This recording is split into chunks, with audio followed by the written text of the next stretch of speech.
everyone. Welcome back to In Her Wallet, a podcast helping women around the world take control of their finances for good and build better financial futures one episode at a time.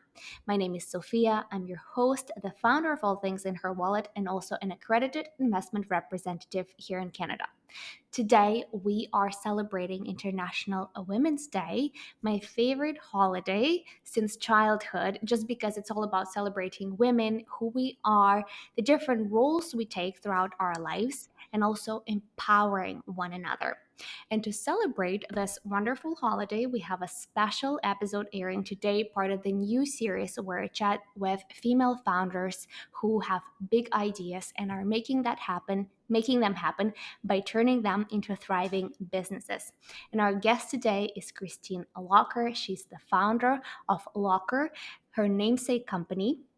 Locker is a Google Chrome extension you can download onto your web browser right now for free. It helps you organize, create, and share fashion wish lists with your friends and family instead of having to screenshot it and to have thousands of tabs open on your laptop.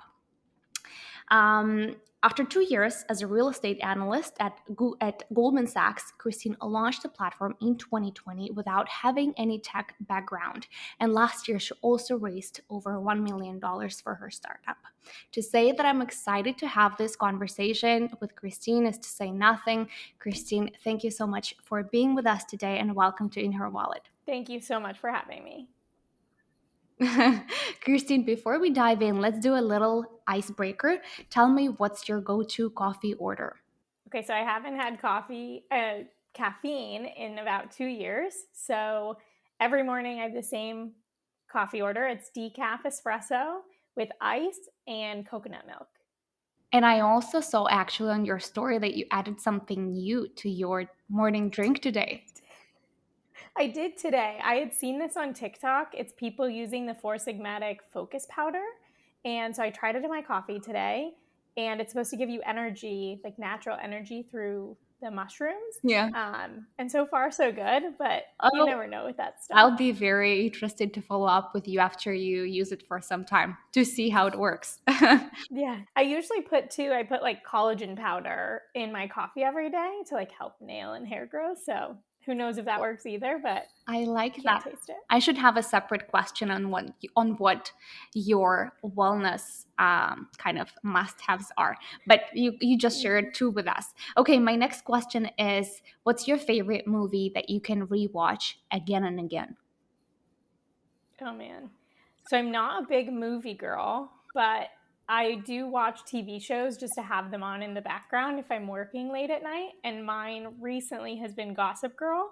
I remember watching it I think I was in high school at the time and I would watch it on my laptop in bed or like right when I woke up in the morning. So it's just a very familiar show to me and I love watching it on repeat. Yes, I remember I used to watch that all the time as well. Maybe it's time to rewatch it as well. And Yeah. finally, my last question for you. If you could move or go anywhere in the world right now, where would that be? Oh man, if I could travel anywhere in the world, it would be Africa.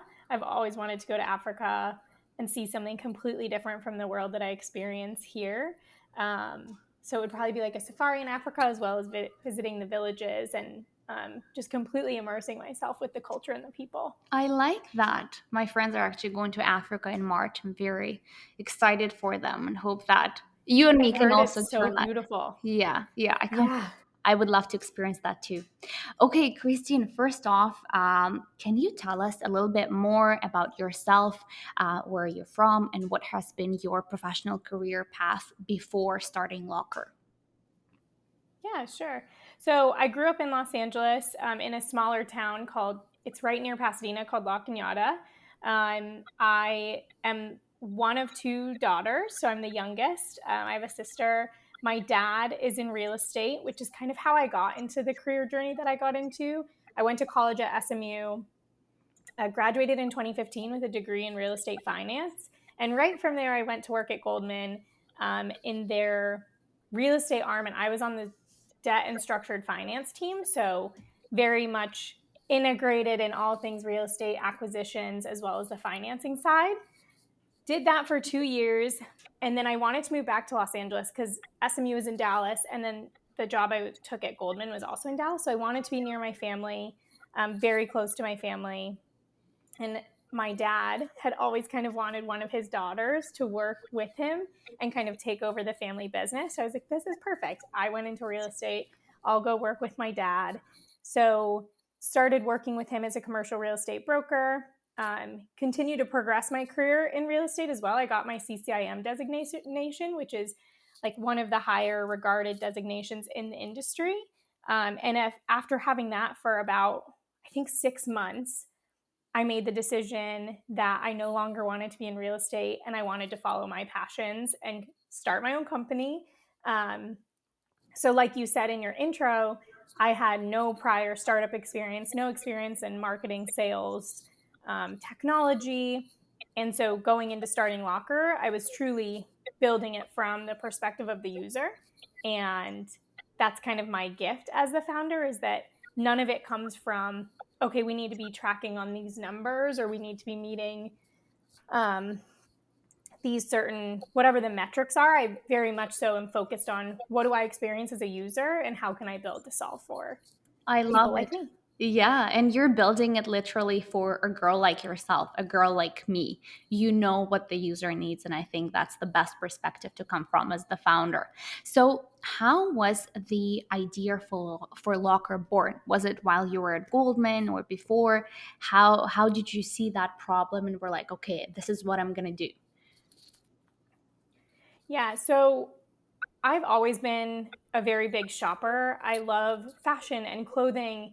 And I mean, with the progression of the internet, um, throughout my whole life since online shopping became a thing, I've loved to just browse. And it's not necessarily to buy all the time. I think we all have to be prudent and we can't just spend money all the time. But I love to see what's trending. What are brands doing? What are like the new cool shoes or bags? And so I would do that in my free time. I would come home from work and I'm just browsing brand websites with like TV on in the background, and that would be my relaxation time. And I think in having all those personal experiences, I started to realize that when I would shut my computer after doing all of that browsing, I had 50 browser tabs open. Mhm. Or when you're browsing on mobile, especially with the rise of social media, and how many different places we're seeing things that we might want to buy or remember about buying throughout our day, I would take screenshots, whether it was a brand sent me an email or I saw something on social or a friend sent me a link to a product. So I remembered feeling this fragmented, disorganized experience of having all of these things I wanted to buy in my screenshots. So they are so far up in my camera roll or leaving browser tabs open.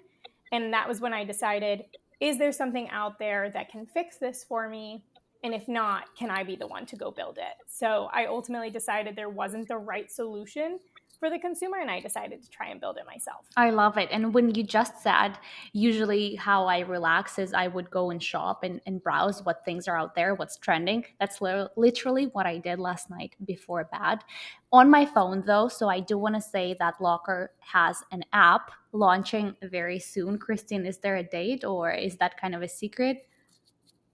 No date yet, but we can say within the next 2 months. And we'll start to invite our beta users over the next few weeks. So the app is almost ready internally, but we'll go through a bunch of testing and improving before we launch it on the App Store. Yeah, so I've been using Locker thus far because we recently moved to a new home. So I've been using it for all things like home decor and furniture and stuff like that. So right now it's available on Google Chrome. Before we dive into explaining how Locker works and how users can really test it out, let's take a step back. I wanted to ask you, how did you prepare for that transition of leaving a stable income job and going and pursuing a path of risky startup world? How did you prepare for that emotionally and financially? So I think there was a bit of naivety in it, which I believe is a gift. Like, I think if you know exactly what it's going to look like or what the risk is going to look like fully, you end up not taking it because it's always a longer and harder journey than you think. So I do think having that naivety was such a gift for me. I had financially prepared for it. I've always been somebody who's very cognizant of how I spend money and how I save. And so throughout my career at Goldman, I was always living under my means and saving so much money. So I lived in an apartment that was much cheaper than I could have afforded. Living when I moved back to Los Angeles and became a commercial real estate broker with my dad, I was living with my parents. So I lived with my parents for 2 years. So I saved all of that money on rent.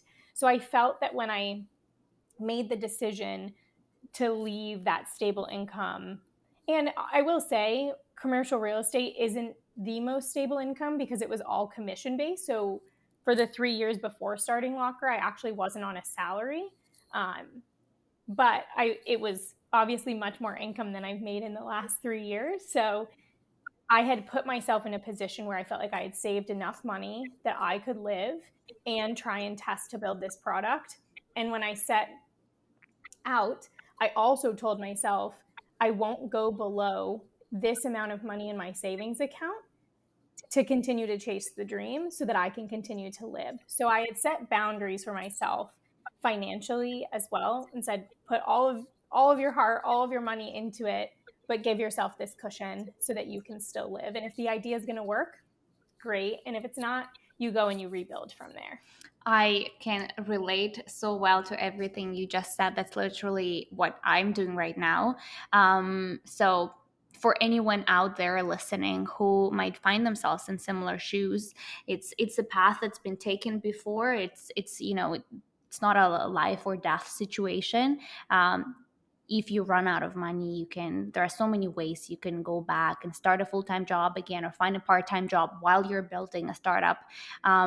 So that's just a little preface. But Kristine, how long has it been since the moment you designed the concept of Locker to actually launching the platform into the world? So I started on ideation and drawing sketches of the platform in March of 2020.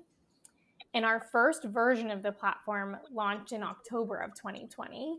So it took us about 6.5 months between first sketches and getting it out to friends and family to start testing it.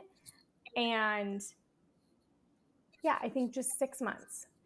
And obviously, we did kind of highlight that you don't have a tech background, you're not an engineer. Who helped you out during those five months that you had the sketches out, you had the drawings? How did that work out? So I was very lucky. One of my family members is in technology, and he helped guide me to find the right engineers who could build it also within my budget. So he had told me you can place job postings on AngelList or on Upwork. And so I had placed the job listing on Upwork, and I found two independent contractor engineers who were in college at the time. So they were affordable for me. They were close by. They also lived in Los Angeles. So they stayed with me through my fundraise until I was able to hire a full time engineer. And I think when it comes to contract work, that's not necessarily always the case. So I was very fortunate to have found them and worked with them to build the initial version of the product. I think you're a great example of a founder who proves that you can build a startup that has some sort of tech to it without having any tech background. If you don't have tech background, if you're not engineer, it doesn't mean that okay, this is a closed path for you.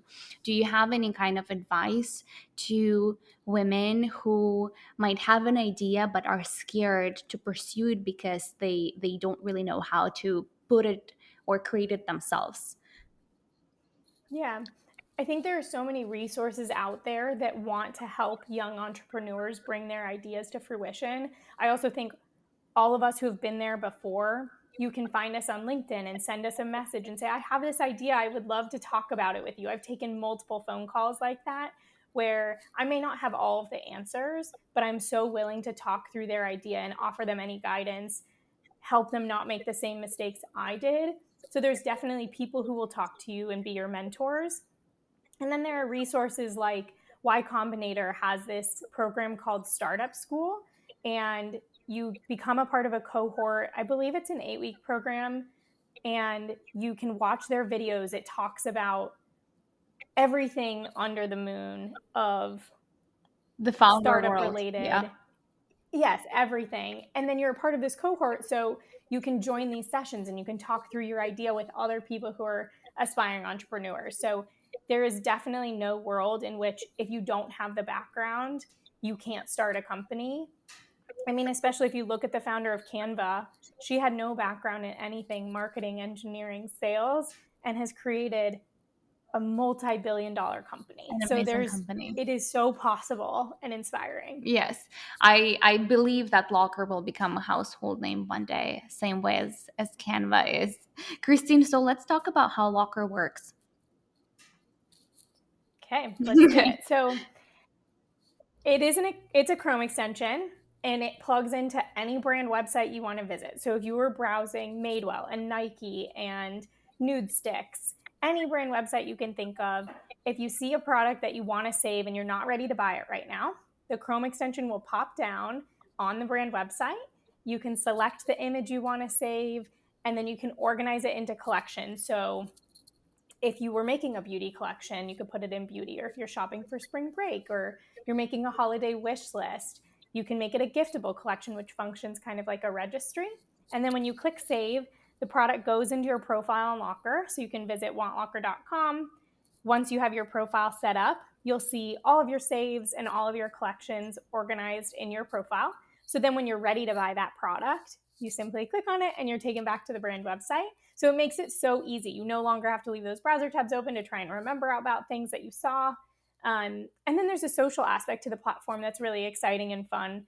If you're just looking for inspiration, maybe you're going to a wedding and you're like, I don't know what wedding guest dress to wear.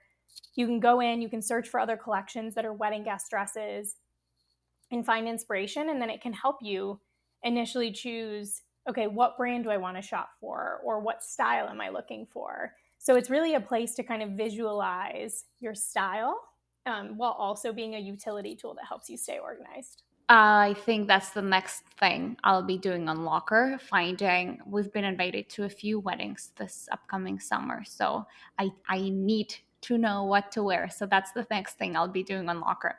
Besides helping you organize kind of your wish lists, which I absolutely love that feature. I think Logger can also help you avoid emotional spending in a way that you can save things that you like and then maybe compare pricing. We actually did a few episodes in season 1 of In Her Wallet talking about how to stop emotional spending or take it under control. But Kristine, can we talk a little bit about that? How can Locker play a role in helping women who might be more prone to spending emotionally or shopping to kind of cover their stress or any other feelings? How can it help? Yeah, I think that notion of retail therapy can be satisfied in a different way using the platform. So if you're browsing and you're looking for products and you think you want to buy it but you're not 100% sure, you can kind of get that same satisfaction saving it to your locker. So for example, creating a collection that's like your dream closet collection. You can't afford that bag right now, or you shouldn't buy it right now because you have to pay rent, or you have an expensive vacation coming up, so you're trying not to overspend on products. If you just put it in your locker and you can browse that collection, there's a certain satisfaction of like, you still have access to it. It's beautiful. It's like in an aesthetic place, but you don't need to spend the money on it. And it gives you that time as well. I think a lot of times emotional spending is very impulse spending. And then you have Mhm. the regret of like, why did I buy that? Why did I pay shipping for that? So if you can just put it in your locker and then give yourself a week, say, I'm going to think about this product for a week.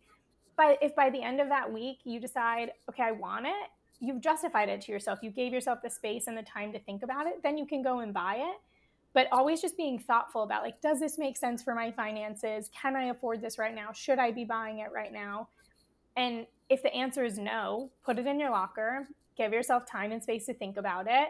You still get that feeling of like, okay, I saved it, that felt good, but you didn't have to spend the money on it. And I think that's kind of a way to help yourself curb the spending. I like that. We actually, one of the tips we talked about to tackle emotional spending in those episodes that we did is to, as you mentioned, give yourself extra time, 48, 72 hours. You decide what that time frame is going to be to think, do I really need that? That's what I'm doing right now with my spring wardrobe update. I have a bunch of things I really want, these boots, this trench coat, but I just have them saved, sitting in my baskets, in shopping baskets, and then I'm going to decide on it later on. Okay, Exactly. let's go back into your kind of founder journey. You raised $1 million or a bit more, correct me if I'm wrong, last year for Mhm. Locker. Mhm. A very big accomplishment for a solo founder, for a woman. Tell us, what are the challenges you faced and what are the lessons that you learned as part of those challenges? So, fundraising is a very difficult process in being a founder. Probably the hardest thing actually in my life that I think I've ever experienced or gone through. Um, I had set out at the beginning of last year, so January of 2022, I had set out to fundraise for the company. It was going to allow us to progress the technology, hire the right employees that we needed, and take the company to the next level. And in setting up for fundraising, you build your pitch deck, you build your investor pipeline, you're targeting the investors who invest in similar businesses to yours so that fits with their investing thesis. And I had built all of that out. I did the deck, started my outreach. I was fortunate to receive introductions to multiple different investors through my network, which is always a helpful way to go about it. Versus you can definitely cold email, but I think it's always helpful to have a warm intro. Um, it gets you a meeting quicker. Um, so I had gone through that process. I had started the meetings, and the biggest feedback that I got was, "You're a technology company and you don't have a tech co-founder," or "You're a first-time founder, you've never done this before, we're not ready to make the bet on you yet." And I got a ton of feedback. Or, "We're not confident in the business, we don't know how big the business is going to be." So I received a ton of negative feedback in that process.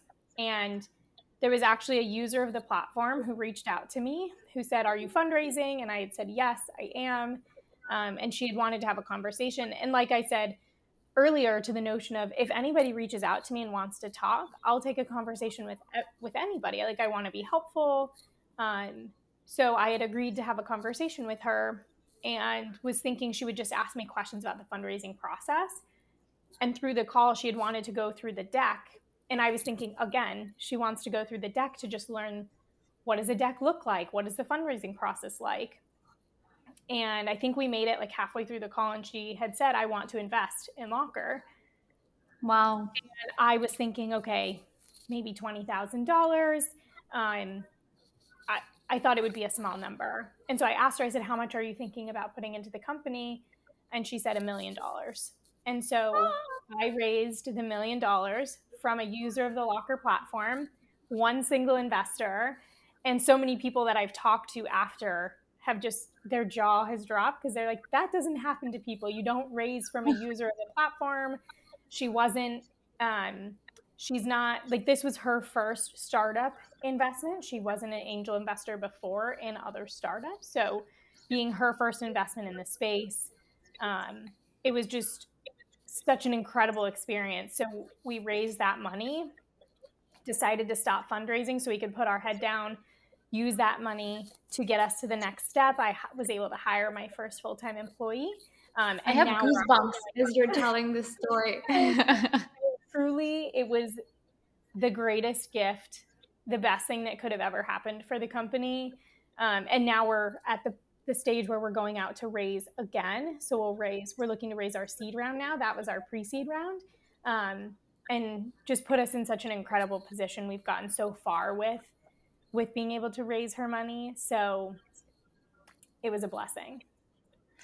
A difficult, like a story with a lot of challenges and difficulties, but it has a happy end. I'm very happy to hear that this is how it turned out for you. Honestly, amazing.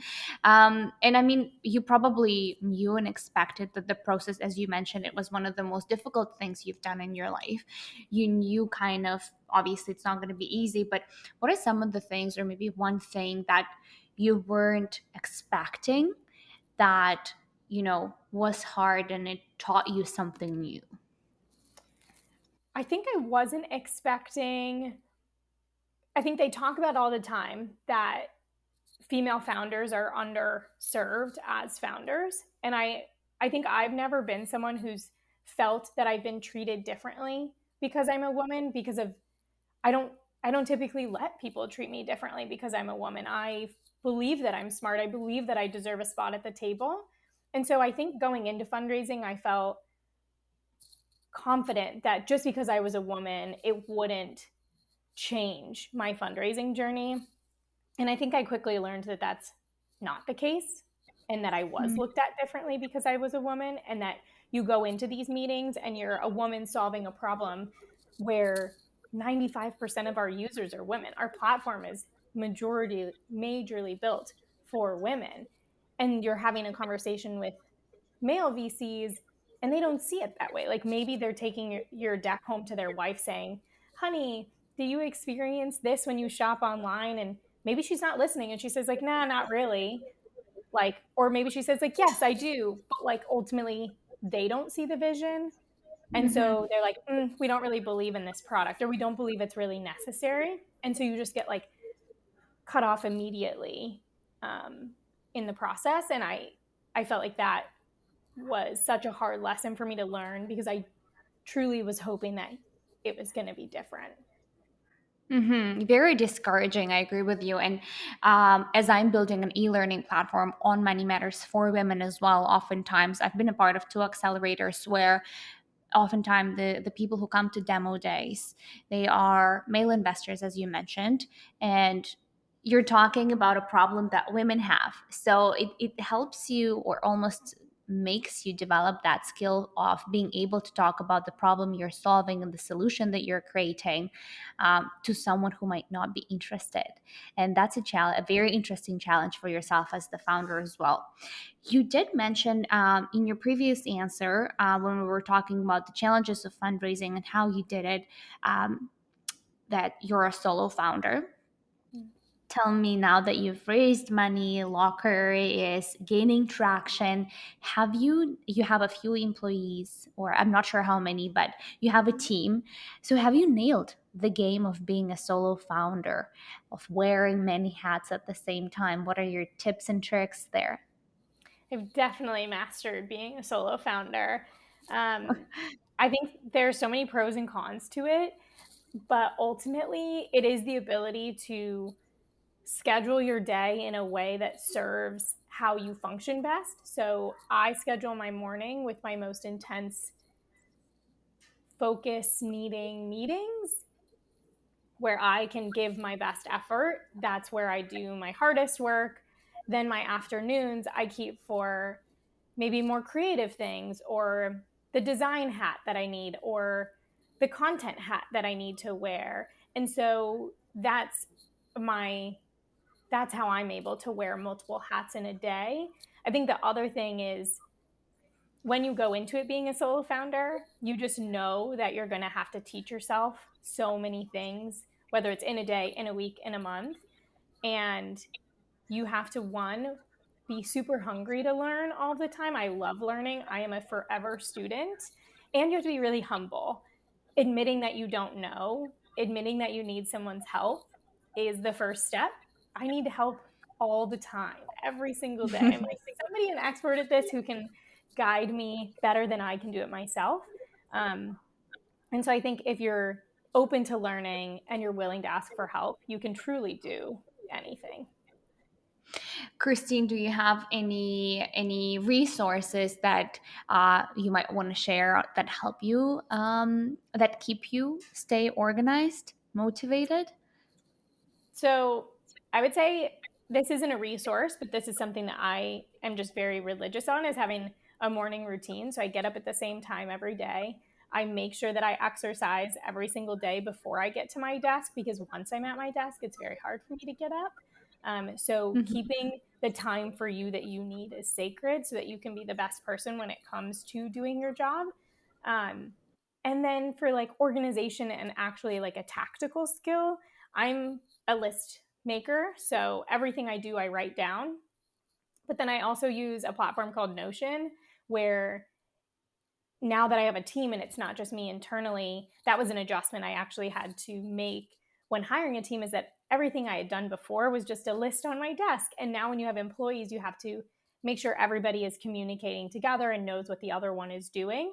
So we use a platform called Notion so that we can share what's our priority list, what are we working on, collaborative documents.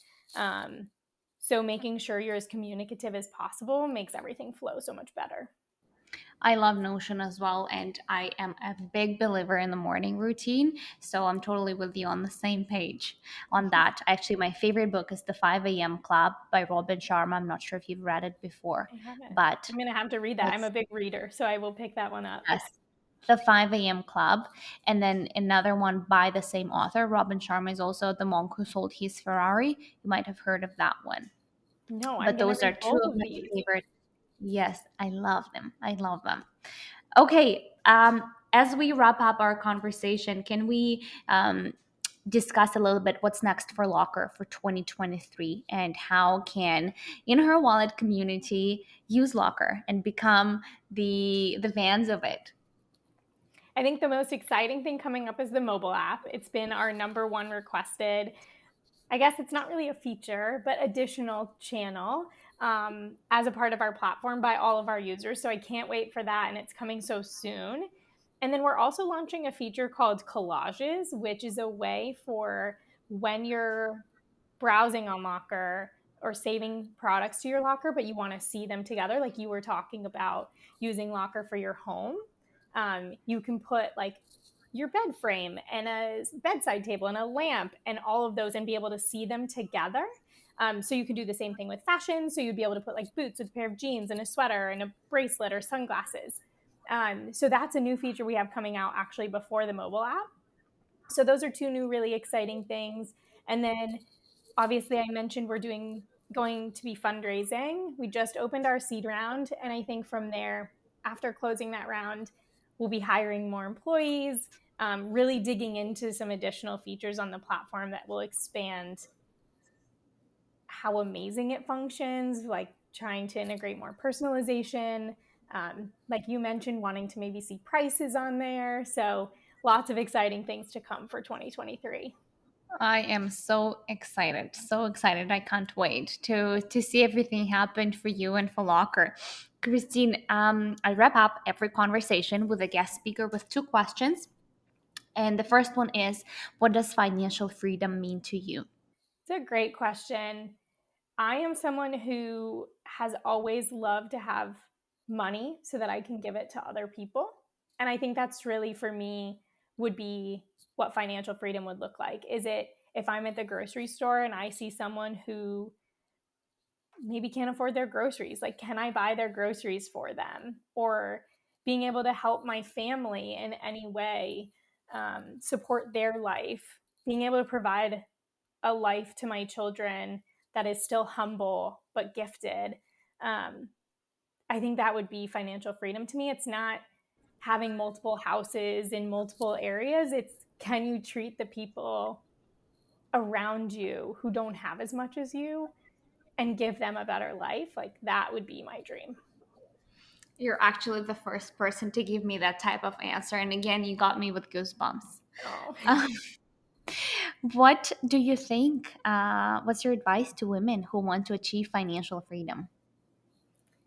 I think it's never giving up on your dream and being persistent and believing in who you are as a person and that you can do anything. I think if I had followed the path that I think was paved for me, I would have been successful in life, but I wouldn't have been successful and happy. And so I think when you're happy, your success 10x's, and financial freedom, maybe the definition for you of financial freedom will look different when you're happy and doing something that you love to do. And so I would say it's following your passions to reach financial freedom. I like that. Kristine, how can In Her Wallet community get in touch with you? How can they stay updated on the new features for Locker and how can they start using Locker? So if you go to wantlocker.com, that's where you can create your account. Once you create your account, you'll be kept informed of all new features and exciting things to come for the company. And then on social, we are at Want Locker on Instagram and TikTok. And if you want to follow me, I'm at Kristine Locker on Instagram and TikTok. And again, I mean it when I say it. If anybody wants to connect with me on LinkedIn, it's Kristine Locker. I'm happy to answer any questions for any aspiring entrepreneurs and impart any part of my experience. If I can be helpful in any way, I'm happy to give you all of the information that I have and be as helpful as possible. Kristine, thank you so much for being with us today. I will make sure to include all the links to your social media, Want Locker website, everything else that you just mentioned in the episode description. But thank you once again for being with us today. I had such a pleasure chatting with you. It's honestly an honor, the fact that you accepted my invitation to be on Her Wallet podcast. I love that we connected, and I hope that this is just the beginning. Thank you so much. It was so fun chatting. In Her Wallet, I hope you guys enjoyed this episode. Please share it with your family and friends and whoever you think might find this episode useful. Friendly reminder that season 2 of In Her Wallet podcast is also available on YouTube. You can actually watch Kristine and myself chat if you prefer that. It's In Her Wallet on YouTube. Once again, congratulations to all the women listening to us with the International Women's Day. I hope you all have a wonderful day celebrating it. And as always, I want you to give yourself credit for showing up for yourself and your future, because every time you increase your financial knowledge, you increase what's financially possible for you. Thank you all, and see you next week.